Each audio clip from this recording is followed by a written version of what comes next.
Habits are quite a strange thing. Take this list of 4 specific behaviors for example, and tell me what item you would define as a habit. Most would agree that working out regularly is one's habit. Eating doesn't really sound like a habit, because everybody does it and it's a natural necessity to eat. But what about our food choices? The time of day we eat, or the amount of food we consume at one sitting? Are choices that we regularly make a habit? When somebody greets you, you obviously tend to greet them too. But is that a natural tendency of human beings, or did you just learn to greet people as a child? Are early risers a creator of habit, or are they just fortunate enough to have a body that prefers waking up early? It is the year 1898, and a young psychologist of the name Edward Thorndike put forward a today classic experiment. It was quite simple. Put hungry cats inside a so-called puzzle box that requires a simple action inside to open it, and watch how long it takes the animals to get out. As an incentive to leave the box as quickly as possible, the researcher put a nice treat in form of food outside the box. At first, the cats would wander around the cage, scratch the door, and do all kinds of chaotic and erratic behaviors that didn't lead to the opening of the door. After a while, they incidentally stepped or pushed the lever that opened the door, now finally being free to get their reward. Repeating this procedure many times, Thorndike noticed that the cats get quicker at escaping over time. Some form of learning has taken place. This led him to hypothesizing that responses that produce a satisfying effect in a particular situation become more likely to occur again in that situation, and responses that produce a discomforting effect become less likely to occur again in that situation, which is also called the law of affect and is today better known as reinforcement in behavioral psychology. Fundamentally, this is the all-governing law of why habits form, even for us humans. If something satisfies a craving and brings a reward, it's going to be repeated more often in the future. If the behavior is punished, it is likely to occur less often afterwards. Nonetheless, rewards are only a small piece of the anatomy of habits. How do we know when to perform a certain habit, for example? Each time the cats in Thorndike's experiment were put into the puzzle box, they started performing the behavior necessary to escape it. The puzzle box, or to be more precise, being inside of it, became a cue or trigger to initiate a certain behavior in the cats. In our world, a cue can be any bit of information that reliably predicts a reward. The cats have, through trial and error and many repetitions, learned to predict that escaping the puzzle box led to being fed. Cues, in general, are meaningless until they are subjectively interpreted when it comes to us humans. I said I'm gonna punish you, and come hell or high water, Wait a minute. Ice cream truck!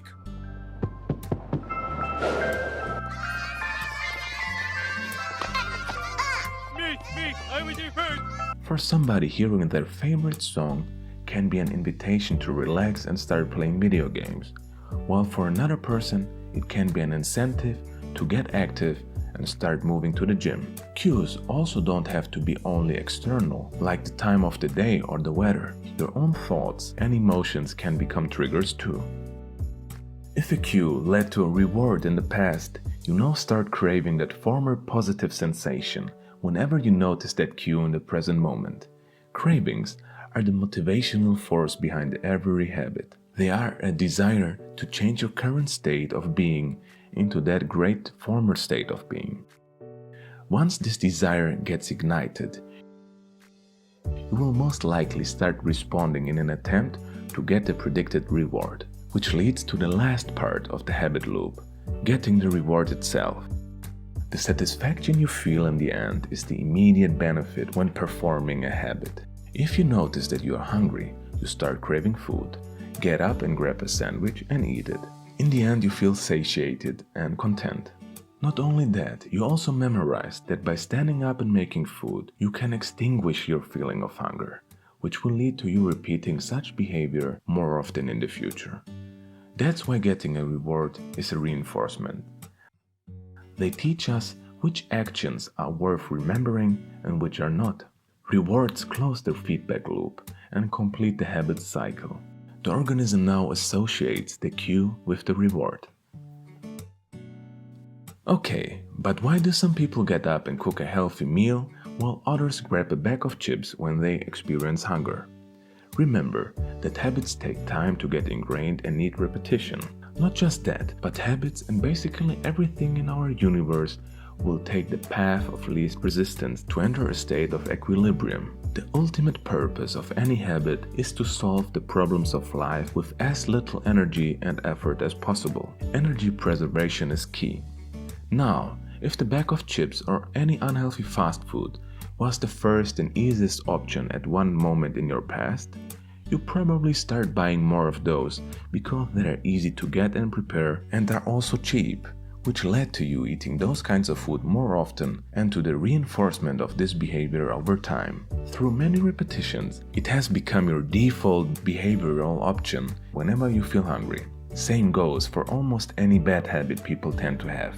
Once they learn that it is way easier to get rid of their problems through alcohol or drugs, gaming or gambling, being on social media all day long, or binge watching TV, they will tend to use those substances or behaviors more often, until even addictions can be formed. Unfortunately, even if those substances or behaviors give a short-term relief of pain in the very moment, they lead to loads of pain in the future. This future pain itself often becomes a new trigger to do that very behavior that ultimately caused it. You eat junk food because you feel bad, and you feel bad because you eat junk food. A vicious cycle has been created. Even so-called good habits are in their essence created to be more energy preserving. The only difference is that we are proactively lazy. We pay with a little pain and effort in the now for avoiding a lot of pain later down the road. You work out and eat healthily today, but won't have to go from doctor to doctor tomorrow. Once you are aware of how your personal habits work and you recognize your cues and rewards, you are halfway to changing them. In the great book Atomic Habits by James Clear, the author has distilled 4 laws of habit change. Law number 1. Make cues obvious or invisible. When it comes to the first level, the cues, you want to make those triggers as obvious as possible for good habits and invisible if you want to get rid of an unhelpful routine. The most basic way to create a cue is to intentionally find the time of the day and location for it to happen on a regular basis. A slightly more elaborate method is to use old habits as cues. Whenever you finish an already established habit, you may decide to add your new one on top of that. For example, after I brush my teeth, I will drink a glass of water. You may also decide to do the new habit before the other one. Before I leave the house for work, I will name 3 things that I am grateful for today.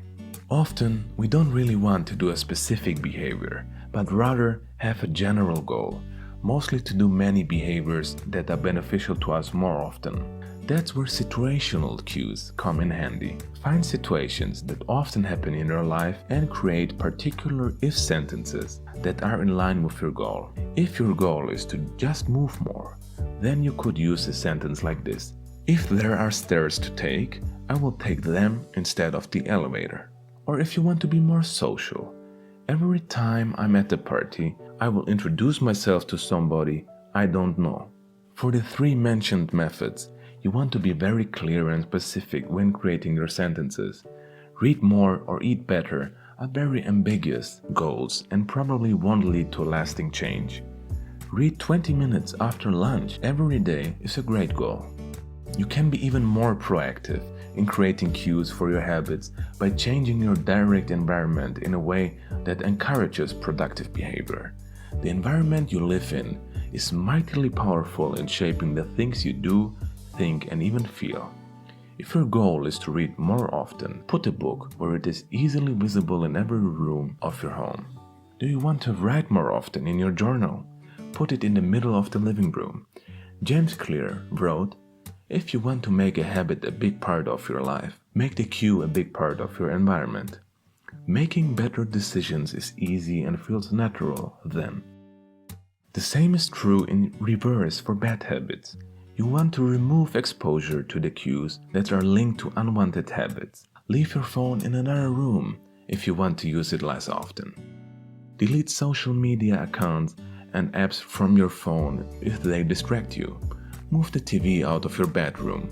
Unplug your video game console and put it in a closet after each use if you spend too much time at those devices. Make your environment devoid of cues that encourage unproductive behavior, and often the whole practice will slowly fade away. Cues are not just isolated triggers in our environment. Everything is connected in our world, and we don't just associate a certain object with a given behavior, but the whole context surrounding it. If you are used to gaming in your room at the evening, then the evening time and your room in its entirety will be associated with playing video games in your brain. If it's evening and you're in your room, you're most probably going to play games then. If you were to decide that you want to study instead of play games, you would be fighting against your already established behavioral tendencies. That's a fight that many of us frequently lose. It is often easier to change your behavior to the better if you are in a new environment. There are no old cues to interfere with your efforts.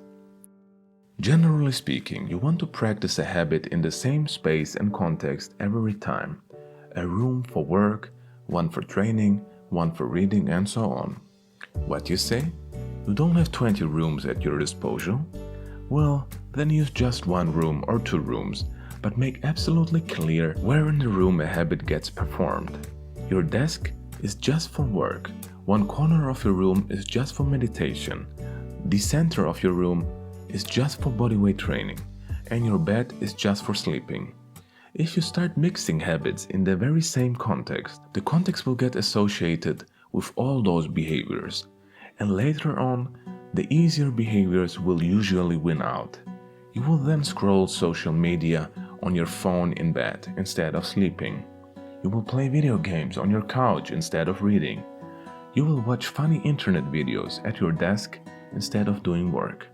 Every habit should have a unique home. If you notice that your old habits still win out in your old room, change your room drastically. Put your bed in another corner. Buy a new, cool carpet. Put your desk where your bed was. Put a cool painting on your wall. New space, new me. Now be absolutely rigorous in your endeavor to use one part of the room for only one habit. You will notice after a while that you become fully focused to do a certain habit in a matter of seconds once you sit down at the place that was meant for it. Be the designer of your world and not merely a consumer of it. Architecture your environment in a way that encourages good practices and discourages bad ones. I sincerely hope this was helpful. In the next video in this series, we are going to talk about the second law of behavioral change. Subscribe to the channel, comment down below, and leave a like as it would help the channel out a lot. Peace!